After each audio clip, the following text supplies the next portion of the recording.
Hey guys, Rob from Georgia here with you, aka VHS82 apostrophe, with episode number 34 of my Italy's Holocaust, looking at the films from 79 to 94, specifically at least 1 through 34. That might change. I might start breaking out of that thing. As you know, I've been utilizing Jim Harper's Italian Horror as a guide through much of this and checking out to see what he says or has said and how he feels about some of these movies. He says, it's funny, in Nightmare City, which is number 34, from 1980, Umberto Lenzi, just an absolutely crazy, bonkers, radiation sickness, infection type film. It really isn't a zombie film, although that's what it gets labeled as, the first running zombies, really the preface to such great films as 28 Days Later. You can even throw in the Dawn of the Dead remake, right? Things like this, of that nature. This really is the first time, but they're not zombies, though. They're not zombies. But anyways, we'll get into that, I guess. But anyways, Jim Harper, I learned something about this movie that's interesting. Nightmare City has the distinction of being one of the few zombie movies to have its basis in real events. In July 1976, in the Seveso Oak Forest near the town of Mita in northern Italy, a valve broke at an unmanned chemical factory, releasing around 3,000 kilos of chemical material into the atmosphere. The effects were devastating, and although nobody was killed, some 37,000 people were affected, and 80,000 farm animals had to be slaughtered to avoid contaminated meat. The symptoms included immune system problems, neurological disorders, and spontaneous miscarriages. Perhaps the most curious effect was the change in gender ratio. After the accident, the male to female birth ratio altered from the usual 1 to 1 to 1 to 2, leaving a generation of children that contained roughly twice as many females as males. The accident at Seveso brought the dangers of chemical pollution to the attention of people of Italy, and Lenzi decided that it would be wise to capitalize on this new fear. Yes, byproducts of radiation and chemical infection, or I guess. This is my beautiful Arrow release. The alternative artwork. I'm not always the biggest fan of alternative work. I mean, I love that it's there. Don't get me wrong. But I do also love it if the original is there. But this is one of the few moments where I think they really excelled at the new commissioned artwork for this release.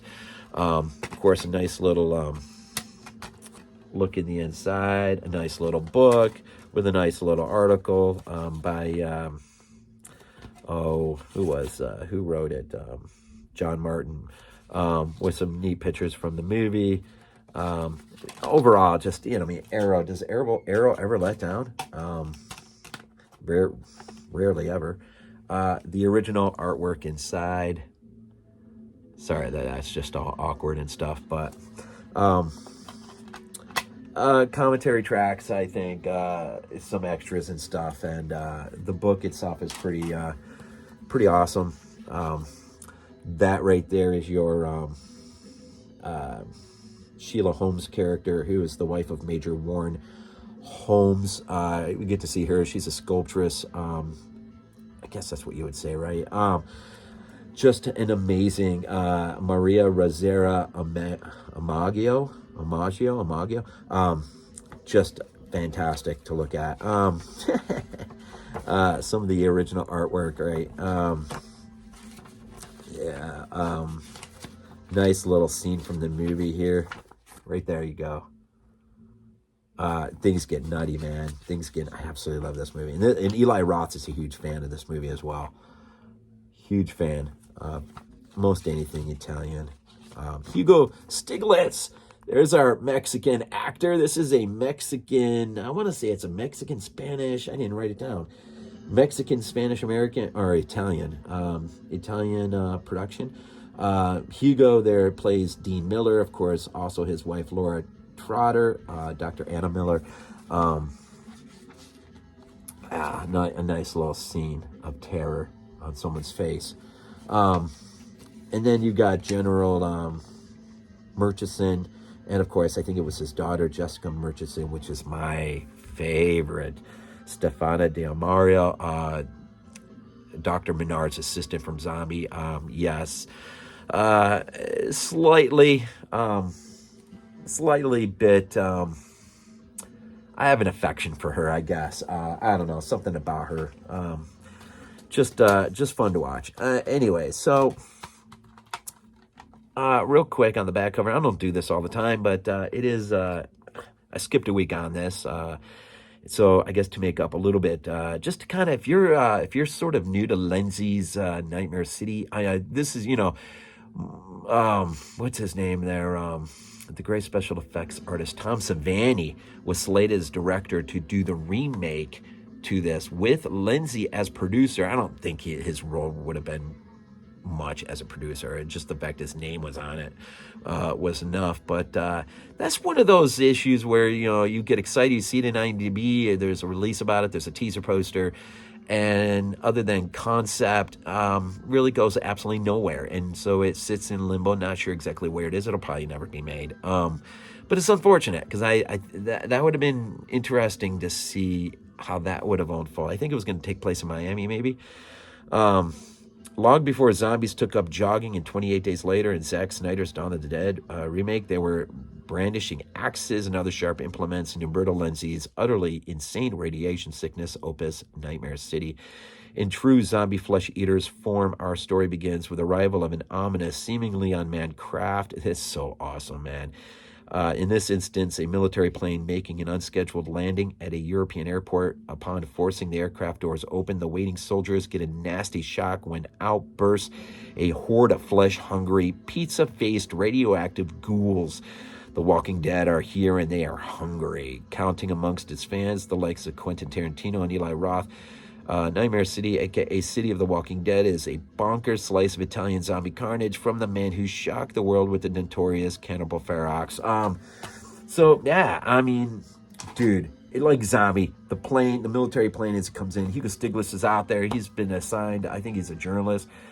He's been assigned, to get an interview with, there's been this accident, this chemical plant accident, and this famed medical doctor, scientist is arriving on this plane to sort of, I guess, brief those military people in terms of what needs to happen or whatnot. But unbeknownst to them, everyone in the plane's already been infected with this radiation sickness. And so when the doors pop open to the horror of Hugo Stiglitz and others who are watching, it's just, man, carnage. And like Eli Roth says, once this movie, and it happens fast, but when this movie starts to roll, it never stops. And that is the one thing. It is extremely entertaining film.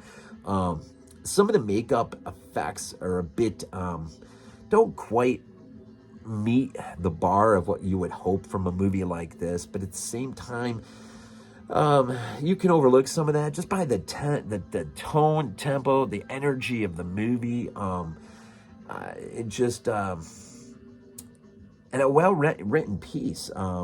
It's got a Cipriani score, which is great. You hear a little bit of it right here. And so basically, and we've seen this happen again and again, but Dean Miller, who's the Hugo Stiglitz, and his wife, Dr. Anna Miller, really, when she's at the hospital, he just misses her leaving home. Once the horror begins, he is able to reconnect with her, and then it's an adventure across the city with those two as they try to avoid the perils of becoming cannon fodder for these radiated ghouls who need to drink blood because of just what's happening with their own internal systems.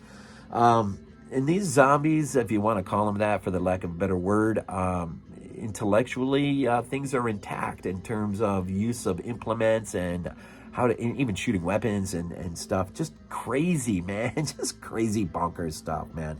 And then you're also, you spend quite a bit of time with Major Warren Holmes and his wife, of course, early on, Sheila Holmes. And then you go back with her in her home, and some of the things that she deals with, and then eventually those two will be reunited in a not so nice way.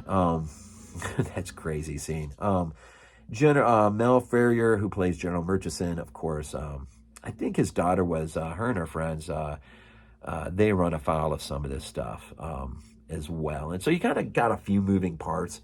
The one thing that makes this movie really notorious, though, is its end. It's not to be outdone by its beginning. It is an interesting end. I don't have a problem with it. A lot of people do. But basically, Hugo Stiglitz, his character, Dean Miller, wakes up just having had this incredible nightmare, which has been the movie we've seen. And it all begins to happen in the real. And I don't know, they take you right up to the airport and him standing there and the plane having landed and the doors are just about to pop open, I think, and that's when the credits hit. And I think it said something like the nightmare become reality or something like that. Cheap way to end it? I don't know. Maybe it could have been reshot a little bit. I'm not saying change it being a nightmare. I don't know. Sometimes I don't know why some people think that cheapens the whole experience. It's like Rob Zombie's H2, right? The whole opening hospital scene, which works as a nice and only real homage to the original Halloween 2, it ends up being a nightmare. And by Laurie, and who wakes up from it. And all of a sudden everyone is like, well, that was cheap. Why? It just, the fact that something can't be a nightmare experience somehow lessens it. What's the difference between, say, the hospital scene being her nightmare? We still experience it the same.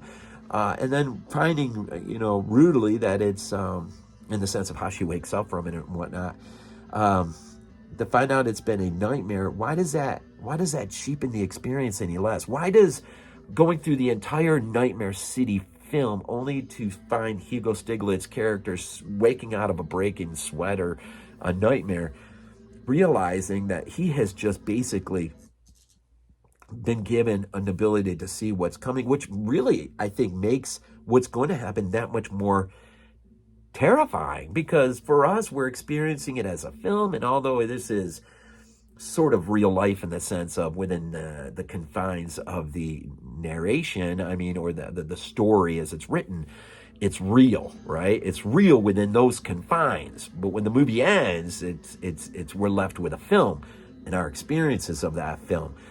So why does a component within that film, or perhaps the entire film, if it ends up being explained as a nightmare sequence, why does that cheapen it any less? It's still a film. It's an aspect of a film. And I think in this case, it actually heightens the reality or the terror about what is to happen, because you suddenly move from this idea that you're experiencing just a movie to now this is someone's real life is going to unfold. And yes, ultimately you're still within the confines of a movie. I get it, but it sort of takes that, and I don't know if that was done purposeful, if they just couldn't find an ending, couldn't think up an ending, and decided, let's just to do it. It works for me. It does for me. I don't mind it at all. It's, I don't know if you necessarily had to go up all the way to the plane and the doors getting ready to break open. You could have ended the movie perhaps, right? Unless you're going to show us something a little different, you could have ended the movie just as he wakes up and the phone rings, and you start to get the beginning sense of, wait a minute, this has happened, but within his nightmare, right? Nightmare logic.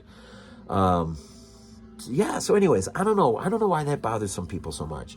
If it bothers you, drop out a comment and let me know why that bothers you. But it doesn't bother me. I don't mind it as an end. Maybe they took it a little too far in the end, right up to that moment. And maybe it was just about, fattening the runtime. I don't know. Maybe that's what it was. But some really good characters in here. I know Lenzi wasn't that high on having Hugo Stiglitz, but being a Mexican production and the money, of course, the demand was probably for a Mexican actor. And but I liked him. I liked him in this movie. The score is pretty fun. The movie is a blast. It's a roller coaster ride. I mean, come on. It's this is what, part of what made going to the video store back in the day, renting the VHS, so much fun, man, is experiencing and discovering movies like this for the very first time. Maybe you might a glimpse of it in the pages of Fangoria or Gore Zone, but getting your hands on it and taking it home and watching it for the first time, there was something about Italian cinema that just was so different than what we were seeing in the American cinemas at the time. Something surreal, something nightmare logic induced, or in sometimes the music, the score, being introduced, hearing Goblin for the first time, watching, being just shocked by Dario's sensibilities, or Lucio Fulci's nightmare induced gates of hell. Watching movies like Hell of the Living Dead was fun as a kid renting it on VHS. I didn't have the same level of scrutiny or scrutiny about criticism about it that as a kid I just enjoyed it, and as a jungle romp, and as an adventure to ascertain what was the cause or origin of this chemical leak. It was just a ride, man. I mean, those are the moments I remember the most as a kid, and then of course as an adult, rediscovering some of these films from our past. I love Italian cinema, man. I love it. Just brings something there, as well as a lot of foreign films. Late in life, I've become a real fan of Spanish cinema. The Tombs of the Blind Dead series, of course, of late the Wreck series. And all of that, in South Korean cinema and UK cinema, Tower of Evil. Was it Jean Rollins, The Grapes of Death. I got, I have quite a few a good slice of foreign cinema in my collection, but early on as a teenager, renting it on VHS, it was the Italian cinema that was really getting me. So anyways, so where from now? This is episode 34. It almost seems like a nice place to not just like quit or stop, but maybe to start branching out before 79, after 94 a bit, maybe. I don't know. I mean, I think that's something to think about or consider. For now, though, I don't think I mentioned anything at the beginning, but me and Glenn, I have joined his Graveyard Shift podcast. We have, I guess I'm a permanent co-host on that thing now, that endeavor. And Will in Quebec won't be on it every time, but he'll be on it from time to time. It'll be, I think, really just me and Glenn, unless my son pops in. And he's already done, we've done a couple before in the past, but we just recently did a nice deep conversation of all things related, right? The novella from 38, the 51 film, and the 82 film by John Carpenter, talking The Thing. The next up is our pod will be on, which the link is right down there on the top of the heap, I do believe. I should double check before I upload this. And next one up, though, is we're all going to get a chance to go see Thanksgiving, Eli Roth Thanksgiving. And by the way, that's one of the great things of this era release, is seeing Eli Roth just talk for a bit on this film, and just his love of Italian cinema, and just the idea that in a week we'll be seeing Eli Roth's newest film on the big screen and so we'll be talking about that. So I'm looking forward to that. So, of course, my ongoing X-Files series, Season 1 is coming to an end. Season 2 will begin shortly. My Crazy Fives, of course, BodyBags. You can find me on BodyBags. Just reviewed the Bermuda Depths for our Warner Label Week. Yeah. So, so just under 20 here. Not bad, I think. Appreciate the support. Appreciate you got any suggestions, drop down below. Thank you for the comments, just for the support. It's very much appreciated. Very much appreciated. As always, we end these things off with Go Dogs. This is not a dream. Not a dream. We might be useful to